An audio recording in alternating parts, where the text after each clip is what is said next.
शाम के 6 बजे थे। गांव के एक कोने में बसा वो पुराना हवेली जैसा घर जो अब खंडहर बन चुका था, आज अचानक जगमगा रहा था। फूलों की सजावट, हल्की सी रोशनी और अंदर से आती शादी की शहनाई। गांव वाले हैरान थे, अरे बरसों से बंद पड़ी ये हवेली आज इतनी रौनक क्यों? तभी एक सफेद कार वहां आकर रुकी। कार से उतरा एक नौजवान, साफ सुथरे कपड़े, गहरी आंखों में कुछ खोया हुआ सा चेहरा।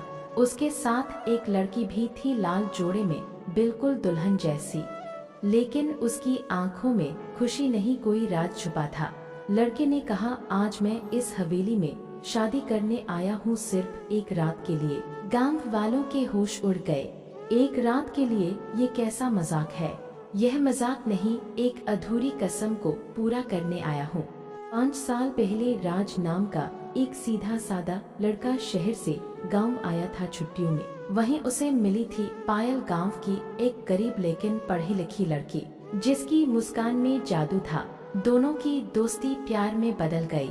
लेकिन पायल ने एक शर्त रखी, राज, अगर तुम सच में मुझसे प्यार करते हो तो पहले अपने पैरों पर खड़े हो जाओ और फिर मुझे इस हवेली में दुल्हन बना कर लाना। राज ने कहा, वादा रहा पायल, एक दिन मैं तुम्हें इसी हवेली में दुल्हन बनाऊंगा।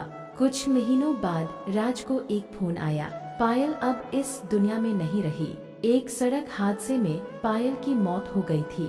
राज टूट चुका था, लेकिन उसका वादा अधूरा था। 5 साल बाद राज ने अपनी कंपनी खड़ी की। अब वो एक सफल इंसान था, लेकिन उसके दिल में सिर्फ एक बात थी, वो अधूरा वादा। आज वो उसी हवेली में लौटा था। पायल की एक तस्वीर रखी थी मंडप में और उसने उसी तस्वीर से 7 फेरे लिए। पायल, तू तो चली गई, लेकिन मेरा वादा आज भी जिंदा है। देख, मैंने तुझे दुल्हन बनाया इस हवेली में, जैसे तू चाहती थी। पूरे गांव की आंखों से आंसू बह रहे थे।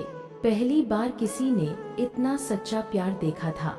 एक बुजुर्ग महिला बोली, पायल आज जहाँ भी होगी बहुत खुश होगी, ये प्यार तो अमर हो गया।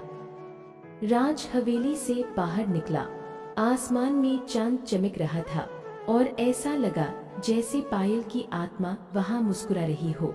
कुछ प्यार कभी खत्म नहीं होते, वो वादों में, यादों में और दिलों में हमेशा जिंदा रहते हैं।